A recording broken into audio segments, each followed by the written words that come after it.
Ini adalah sebuah kisah tentang pertemuan dua tokoh besar dalam Islam, yaitu antara Dajjal dan Nabiullah Khidir alaihissalam. Dikisahkan keduanya akan bertemu ketika bumi tengah diambang kiamat besar. Dajjal adalah manusia yang akan hidup sampai akhir zaman. Begitu juga Nabi Khidir alaihissalam. Banyak ulama berpendapat Nabi Khidir masih hidup sampai hari ini, dan jika dihitung usia beliau lebih dari 6.000 tahun. Dan dikisahkan Dajjal memenggal kepala Nabi Khidir ketika keduanya bertemu di hari kiamat. Lalu bagaimanakah kisahnya? Untuk itu di video kali ini kita akan membahas tentang kisah pertemuan Nabi Khidir dan Dajjal di akhir zaman. Assalamualaikum warahmatullahi wabarakatuh, sobat beriman yang dimuliakan Allah. Semoga kita selalu dalam keadaan sehat walafiat. Amin ya rabbal alamin. Sepanjang sejarah kehidupan manusia dari Nabi Adam hingga hari kiamat nanti, hanya Dajjal lah yang memiliki kemampuan menipu dan membuat fitnah terbesar sepanjang sejarah. Sampai-sampai Nabi pernah bersabda, tidak ada satupun makhluk sejak Adam diciptakan hingga terjadinya kiamat yang fitnahnya lebih besar dari Dajjal. Hadis riwayat Muslim. Jika Dajjal sudah muncul, artinya saat itu bumi telah diambang kiamat kubro atau kiamat besar. Saat ini Dajjal sedang dipenjara di suatu pulau dan menunggu untuk keluar. Tahu gak teman-teman apa yang ditunggu Dajjal ini? Dajjal ini menunggu bumi kita ini akan terjadi musim kemarau parah selama 3 tahun. Ini bukanlah musim kemarau seperti sekarang-sekarang ini. Saat itu adalah masa yang sangat sulit, teman-teman. Tanaman gagal panen, hewan ternak pula banyak yang mati secara tak ada air sama sekali yang menetes ke bumi. Tanah menjadi luar biasa kering dan tentunya suhu menjadi sangat panas. Pada tahun pertama musim kemarau, Allah Subhanahu wa Ta'ala perintahkan langit untuk menahan sepertiga dari hujan dan perintahkan bumi untuk menahan tanamannya untuk panen dan berbuah. Kemudian di tahun kedua malah semakin parah, 2/3 tanaman pun ditahan. Dan di tahun ketiga seluruh air dan tanaman ditahan. Setetes hujan pun tidak akan turun pada tahun itu dan tidak ada satupun tanaman di dunia ini yang berbuah. Pastinya ketika itu populasi hewan ternak akan menipis, bahkan mungkin akan habis. Pada saat itulah manusia akan betul-betul merasa kelaparan dan kesusahan yang teramat sangat. Kemudian pada saat itu pula, rantai setinggi 46 meter yang mengikat Dajjal akan terlepas.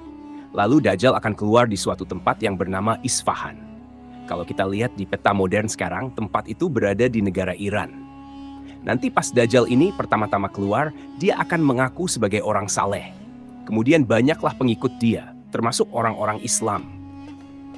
Karena saat itu Dajjal ini melakukan suatu perjalanan, maksudnya dia tidak diam di Isfahan. Setelah muncul, tak lama dari itu pun Dajjal mengaku sebagai nabi. Dan pada saat dia mengaku nabi, maka orang-orang Islam banyak yang meninggalkannya. Setelah perjalanan, Dajjal sampai ke sebuah daerah yang bernama Kalah, yang berada di wilayah antara Irak dan Syam.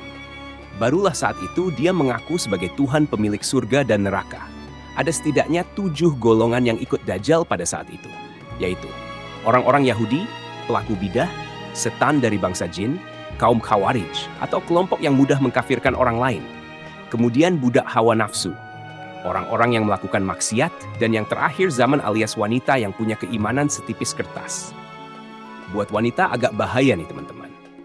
Karena pada saat itu terjadi kekeringan atau kemarau, dan hanya Dajjal yang sanggup menurunkan hujan. Makanya wanita-wanita yang tak tahan dengan cuaca, lebih memilih ikut Dajjal daripada dia harus mati karena kehausan. Nabi Shallallahu Alaihi Wasallam pernah bersabda, Dajjal akan turun ke Markona. Mayoritas pengikutnya adalah wanita, sampai-sampai ada seorang yang datang ke istrinya, ibunya, putrinya, saudaranya, bibinya, kemudian mengikat mereka karena khawatir akan didatangi Dajjal.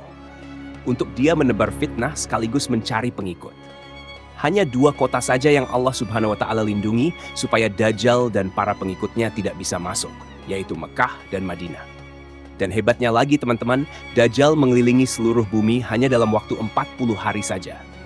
Kemudian setelah fitnah Dajjal telah mencapai puncaknya, maka muncullah Nabiullah Khidir alaihissalam yang akan membongkar segala fitnah dan tipu daya dari Dajjal ini. Nabi Khidir akan bersaksi dan meyakinkan kepada seluruh umat manusia bahwa inilah Dajjal akhir zaman yang sesungguhnya. Beliau akan menjelaskan segala kebohongan yang dibuat Dajjal. Setelah Nabi Khidir bersaksi di hadapan umat manusia, kemudian Dajjal memenggal kepala Nabiullah Khidir alaihissalam.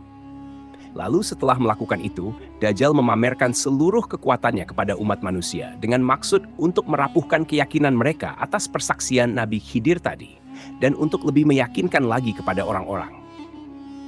Dengan keahlian sihir yang luar biasa, saat itu Dajjal menghidupkan kembali Nabi Khidir yang sudah terpenggal dan tercincang. Setelah berhasil dihidupkan, dengan bangga Dajjal berkata kepada orang-orang, "Bukankah kalian telah melihat kekuasaanku sebagai Tuhan?"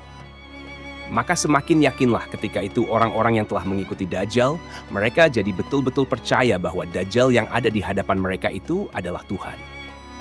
Lalu Nabiullah Khidir kembali menentang kesaksian atau perkataan Dajjal tersebut.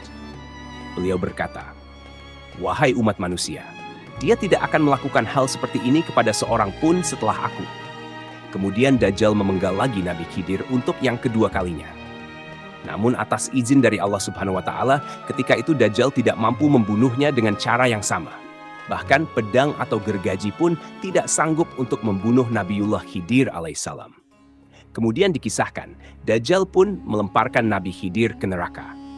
Terakhir, di dalam hadis dijelaskan orang-orang yang menyaksikan itu mengira Nabiullah Khidir betul-betul dilemparkan ke neraka. Dan Rasulullah pun segera menegaskan, padahal ia dilemparkan ke surganya Allah Subhanahu wa Ta'ala. Derajatnya mulia dan dia syuhada di sisi Allah Subhanahu wa Ta'ala. Setelah kejadian itu, barulah sebagian yang mati yakin dan segera berbayat kepada Imam Mahdi. Rasulullah bersabda, "Pria ini adalah orang yang derajatnya paling dekat denganku, sekaligus syuhada yang paling agung di mata Tuhan semesta alam." Ajal Nabi Khidir ditunda sampai ia mengingkari Dajjal. Dua kutipan hadis tersebut berasal dari riwayat Abu Sa'id Al-Khudri. Sahabat beriman yang dimuliakan Allah, sebenarnya ada khilaf dari para ulama mengenai masa hidup Nabi Khidir alaihissalam ini. Sebagian mengatakan Nabi Khidir telah lama wafat. Sebagian ulama lain berpendapat Nabi Khidir akan terus hidup sampai hari kiamat. Namun jumhur muhaditsin, yaitu pendapat sebagian besar para ahli hadis, mengatakan Nabi Khidir masih hidup dan akan terus hidup sampai hari Dajjal keluar nanti. Di dalam Sahih Muslim, ada hadis yang mengisahkan tentang Dajjal, yang ketika itu dia tidak bisa masuk ke kota Madinah. Lalu keluarlah seseorang dari sebaik-baiknya manusia, dan dia berkata, "Aku bersaksi bahwa kau benar-benar Dajjal yang dikatakan Rasulullah kepada kita." Lalu Dajjal berkata, "Bila aku bunuh orang ini lalu kuhidup kembali, apakah kalian masih mengeluh?" Mereka menjawab, "Tidak." Maka Dajjal membunuhnya, lalu menghidupkannya kembali. Lalu berkatalah laki-laki yang dibunuh itu, "Aku semakin yakin bahwa kaulah Dajjal." Maka Dajjal ingin membunuhnya lagi, namun Dajjal tak mampu. Di dalam riwayat Abu Ishaq, beliau berkata, laki-laki itu Nabiullah Khidir alaihissalam. Hadis riwayat Muslim nomor 2938 Syahih. Kemudian ada riwayat dari Imam Nawawi yang mengatakan, jumhur ulama mengatakan bahwa ia Khidir masih hidup sebagaimana dijelaskan dalam hadis keutamaannya. Dan mengenai kehidupan Khidir ini adalah kabar yang syahih. Selain itu, juga dijelaskan bahwa datanglah seorang laki-laki asing melawat Rasulullah ketika itu beliau tengah wafat. Maka berkata Sayyidina Abu Bakar dan Sayyidina Ali bin Abi Thalib, lelaki itu adalah saudara Rasulullah, yaitu Khidir. Teman-temanku seiman, jika Nabi Khidir sampai hari ini masih hidup, timbul sebuah pertanyaan. Apakah Nabi Khidir menikah dan punya keturunan? Jawabannya adalah tidak ada satupun riwayat yang mengatakan bahwasannya Nabi Khidir menikah dan punya anak. Namun dijelaskan oleh Imam Nawawi bahwasanya Nabi Khidir tinggal di laut dan beribadah di laut. Imam Nawawi berpendapat demikian berdasarkan dari isi surat Al-Kahfi yang mengisahkan Nabi Musa bertemu dengan Nabi Khidir yang sedang beribadah di tengah lautan. Dan ada beberapa kisah para waliullah, orang-orang saleh dan ulama yang pernah berjumpa dengan Nabi Khidir alaihissalam. Memang kita tidak diharuskan untuk percaya, namun semua itu bukanlah suatu hal yang mustahil. Sebagian ulama juga menjelaskan bahwasanya ciri-ciri Nabi Khidir adalah beliau memiliki ibu jari yang tak bertulang dan memang tanda beliau demikian sejak lahir. Wallahu alam bishawab. Jadi itulah kisah pertemuan Nabi Khidir dan Dajjal di akhir zaman. Semoga kisah ini bermanfaat. Lebih dan kurangnya mohon dimaafkan.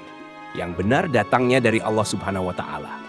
Khilaf atau keliru itu datangnya dari saya pribadi sebagai manusia biasa. Sampai ketemu di kisah-kisah seru yang penuh makna selanjutnya. Saya akhiri. Wassalamualaikum warahmatullahi wabarakatuh.